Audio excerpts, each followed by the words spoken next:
সৌজন্য অনুরোধ করতেছি।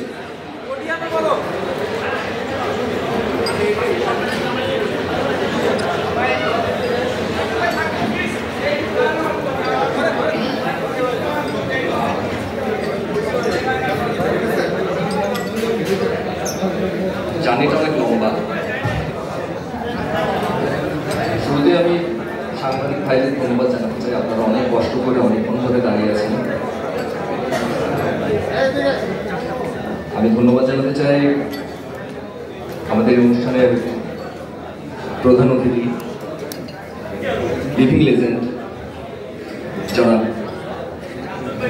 ইলিয়াস কাঞ্চন স্যারকে। তার আরো দুইটা পরিচয় আছে। উনি আমাদের বাংলাদেশ চলচ্চিত্র শিল্পী সমিতির সভাপতি এবং বাংলাদেশ নিরাপদ সড়ক চায়ের আন্দোলনের সভাপতি। আমি এরপরেই ধন্যবাদ জানাতে চাই আমার ওস্তাদ মোস্তাফিজুর রহমান মানিককে, যার হাত ধরে আমার ইন্ডাস্ট্রিতে সিনেমার পথ চলা শুরু। আমি ধন্যবাদ জানাতে চাই আমার ওস্তাদের ওস্তাদ মোহাম্মদ জাকির হোসেন রাজু স্যারকে। ধন্যবাদ জানাতে চাই শামীম আহমেদ রনি ভাইকে। ধন্যবাদ জানাতে চাই, একটু এলোমেলো হয়ে যাচ্ছে, একটু নার্ভাস। হ্যাঁ, আচ্ছা। ধন্যবাদ জানাতে চাই বাংলাদেশ চলচ্চিত্র পরিচালক সমিতির সাধারণ সম্পাদক শাহিন ভাইকে, মহাসচিব। আরো যারা আছেন এখানে, বিপুল বিশ্বাস ভাই আছেন, আমার লাইভ সিনেমার ডিরেক্টর শামীম আহমেদ রনি ভাই আছেন, সৈয়দ সালাউদ্দিন ভাই আছেন। সবার প্রতি আমার অশেষ কৃতজ্ঞতা। অভিকথা চিত্রের প্রতি অনেক বেশি কৃতজ্ঞতা, কারণ ওনারা আমাকে এইভাবে, মানে বিশেষ করে অভি ভাই এই সময়ে এসে আমার প্রথম সিনেমা, আর এতগুলো হল, সবকিছু মিলে একটা অন্যরকম একটা আনন্দ, অন্যরকম একটা ভালোবাসা কাজ করছে। সাংবাদিক ভাইরা যে সাপোর্টটা দিয়েছেন এতদিন পর্যন্ত, তো এটা অনেক বড় একটা অনুপ্রেরণা হয়ে থাকবে আমি সামনে কাজ করার আমার পথে।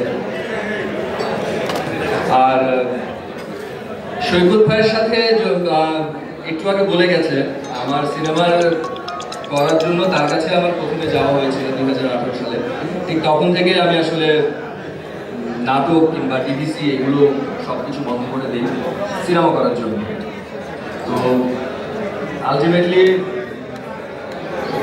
তার সিনেমাটা দিয়েই হচ্ছে আমার শুরুটা হচ্ছে, যদিও বা আমি এর আগে আরো 4-5টা সিনেমা করে ফেলেছি। তো আর আজকের এই মোমেন্টটা আমার জন্য আসলে অনেকটা ইমোশনাল। শুরুতে আমি বলেছিলাম যে অনেক লম্বা একটা জার্নি, 8 বছরেরও বেশি সময় হবে। যাক, ফাইনালি যে একটা সিনেমা রিলিজ হচ্ছে, ফাইনালি এইটা আসলে মানে আমি ভাষায় প্রকাশ করতে পারবো না ভালো লাগাটা। এখানে সিনেমায় প্রথমে আমাকে একটা চ্যালেঞ্জ শুরু দিয়েছিল আমাদের ডিরেক্টর সাহেব, যে তার কথাটা এরকম ছিল, তুই তো চকলেট বয়,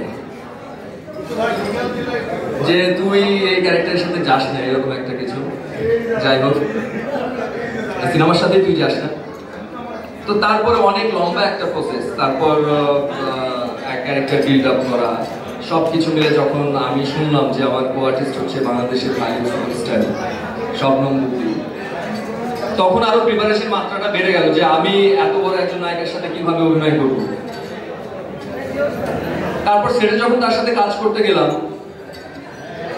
মানে আমার একটা মিনিটের জন্য মনে হয় না যে আমি কোনো বড় সুপারস্টারের সাথে কাজ করছি, কারণ এতটাই সে তার ক্যারেক্টারের প্রতি ডেডিকেশন ছিল, তার এতটাই সে ক্যারেক্টারটাকে, নায়রাটাকে সে এমন ভাবে নিয়েছে যে সুমন কখনো বুঝতেই পারে না যে না এটা আমার নায়রা না, এটা আসলে সুমন কখনো বুঝতে পারে না। তো সেখান থেকে বলবো থ্যাংক ইউ সো মাচ, আপনি অনেক সাপোর্ট করেছেন আসলে এই সিনেমাতে এসে। আমাদের সমস্ত আর্টিস্ট যারা আছে আমার সাথে তারা একমত। একটু আগে কথা বলছিল যে একজন আর্টিস্টের ডেডিকেশন লেভেল কতটুকু হলে বাদ বাকি আর্টিস্টের ডেডিকেশন লেভেল বেড়ে যায়, এটা তার জ্বলন্ত উদাহরণ হচ্ছে আমাদের এই তালাশ সিনেমাটা। তো আপনাকে দ্বারা এই তালাশ সিনেমাটা আসলে পরিপূর্ণ হয়েছে।